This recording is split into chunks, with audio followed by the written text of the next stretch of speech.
In an attempt to remember her brother, Shiro remembers how they met. At a young age, she was so smart she could solve advanced calculus before she could even crawl. Yeah, she was basically Baby Yoda, but with the brain power of Light Yagami, plotting world domination. That didn't stop her from getting sent to an orphanage because of that same superhuman intelligence. They made her play games that they called intelligence tests, but she didn't enjoy any of them, no matter who she played with. It was like trying to teach Shikamaru the game of shogi. When she was reunited with a woman who seemed to be her mother, that day, she met a boy who was 7 years older than her. Despite how cheerful he acted, she could tell that his smiles and actions were empty. And that was when she spoke her first words ever and told him what she saw, that he really was empty. The boy noticed her for the first time, and his expression didn't seem empty anymore.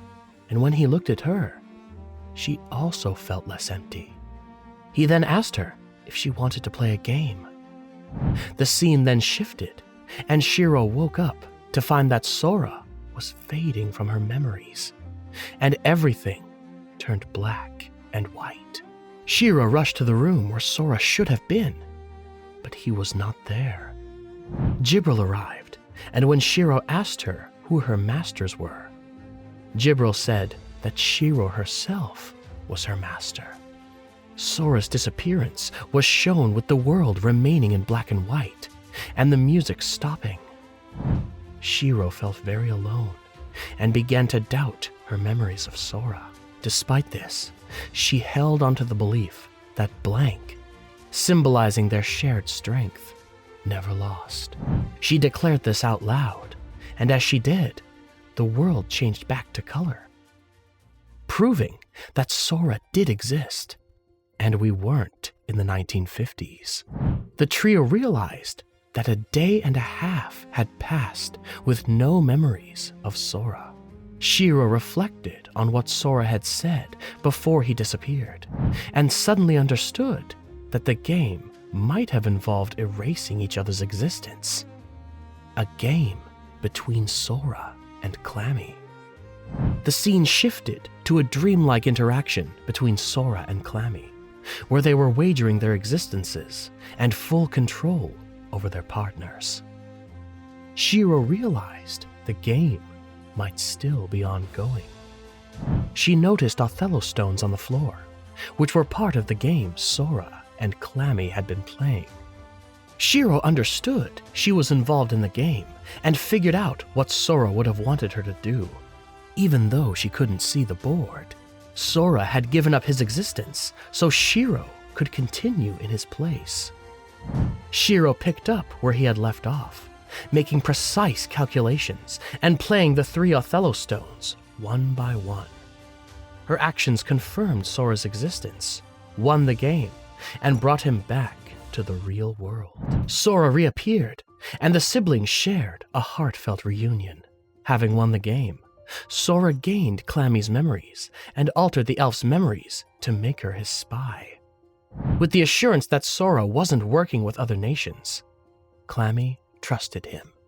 Meanwhile, a small crowd had gathered outside, protesting against their decision to go up against the Eastern Federation. They were worried that their kings thought that the lives of the people were as worthless as NPCs. Inside, Sora and the rest were gathered for a meeting. Although they didn't know the reason why they were there, Sora reminded Phil that one of his demands was the right to alter her memories anytime he chose. That was because he wanted them to spy for him. Thanks to that, they had been able to win the game without using pledges. However, their plan had been smart, but since Clammy had gone through their memories, she saw nothing that indicated they would be able to take on the Eastern Federation. Sora assured her that it would be fine, but he had also called them here for a different and equally important reason. The reason was the one thing they must do if they wanted to reliably fight together. The others speculated on what this could be that had Sora so serious. but he simply wanted to get started on making introductions. And Clammy initially didn't support the idea. However, seeing the expectant expressions of the others at the table, she decided to give in. So, with support secured from Clammy's elves and the backing of Volon, the team began their introductions and preparations. It was revealed that Clammy was bound to Fee as her servant, a common practice among the Elven Guard for lower-ranking beings. Even though they were friends, Fee had felt uneasy about this arrangement. The next day, the king visited Izuna's house, where Ino was ready to guide the players like the oldest referee ever seen.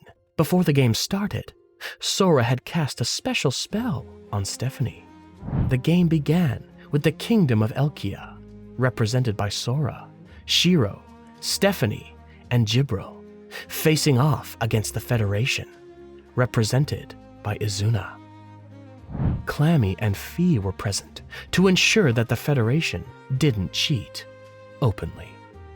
The game took place in a fictional city modeled after Tokyo. Meanwhile, Fee held a grudge against Jibril for past wrongs against the elves. She demanded that if Sora found Jibril guilty, Jibril would have to beg for mercy by licking Fee's legs. To maintain cooperation, Jibril reluctantly agreed. As preparations continued, the people of Elkia watched the game closely. Knowing their futures were at stake, Ino explained the stakes. If the Eastern Federation won, they would erase the players' memories of the game and take control of humanity's race pawns. On the other hand, if the Kingdom of Elkia won, they would reclaim their lost territory. During the game, Fee was tasked with watching the Federation's moves to prevent any dubious cheating. The game was set in a busy city, which triggered traumatic memories for Sora and Shiro, reminiscent of their previous world, Tokyo. This psychological stress began to weaken them.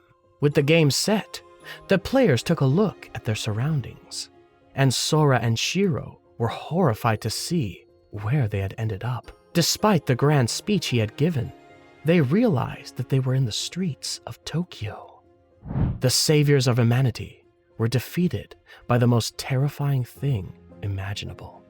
With the game set, the mere concept of going outside and touching grass. Sora nervously banged his head on the floor and apologized repeatedly. He couldn't do anything to help them. The sun alone burned their neat skin. Since this was their world, both Jibril and Stephanie had never seen the place before and realized that this was their master's original world. While they were shivering in their boots, Ino appeared on a large monitor to give the game rules. Sora took that opportunity to ask if they were in the real Tokyo or just in an imaginary world created for the purpose of the game. Ino confirmed that they were just in a game, and with that, the neat kryptonite had been removed. Sora and Shiro quickly regained their composure once they realized they didn't actually have to engage in any social interactions. With the two now revived, Ino then explained the game mechanics. They would be chased and surrounded by female NPCs, which they could eliminate using gunfire and blasts.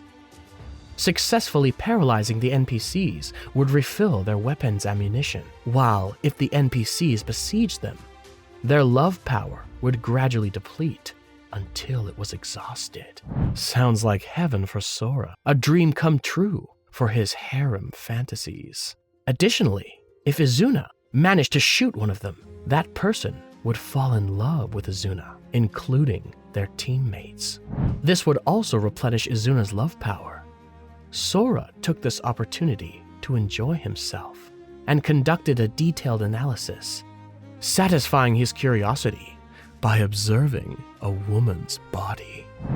Meanwhile, Izuna and Shiro faced off in a building. Shiro, skilled in first-person shooter games, was able to dodge and launch a powerful attack against Izuna.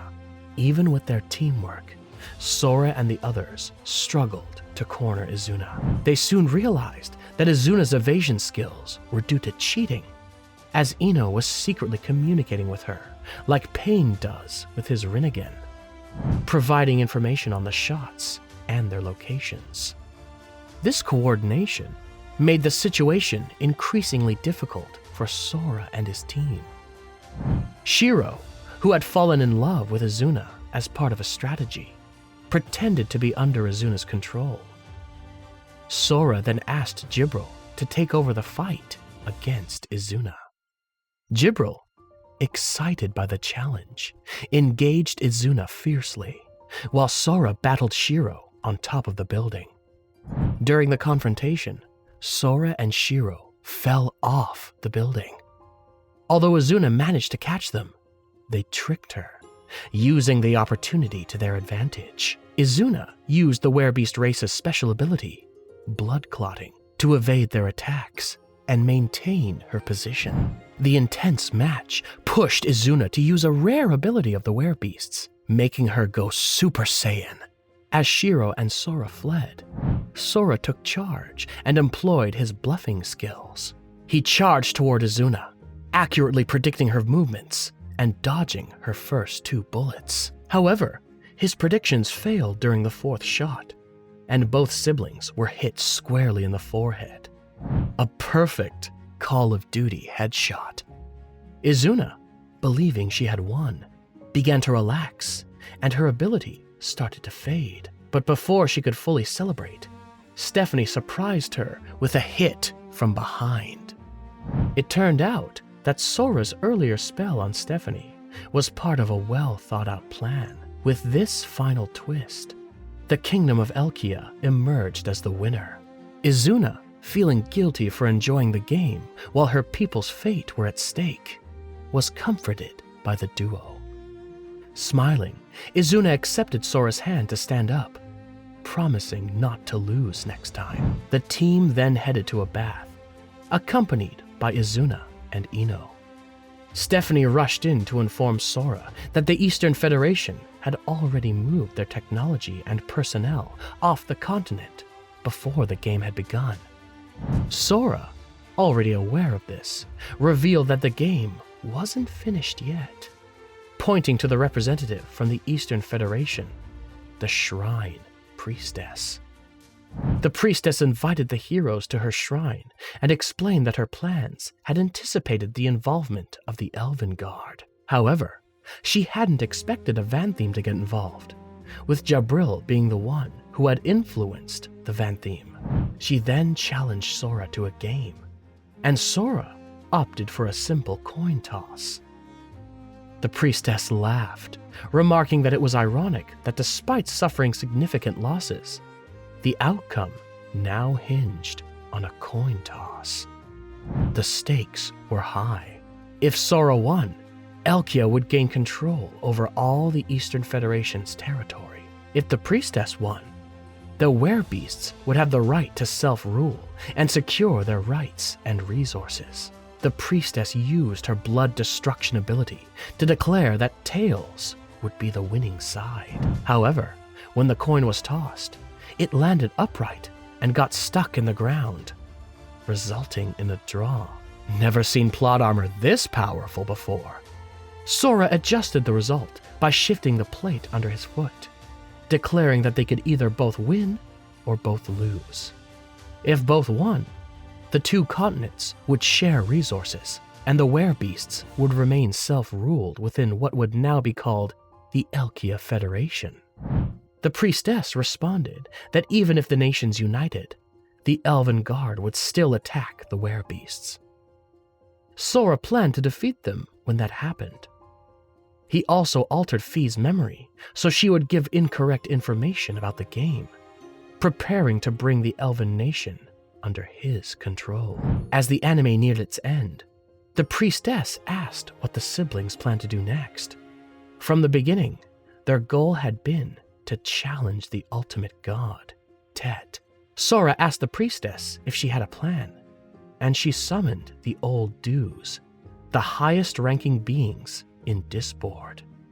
confronted with one of the strongest entities in Disboard. It was clear that Blank was ready for another challenge, a game.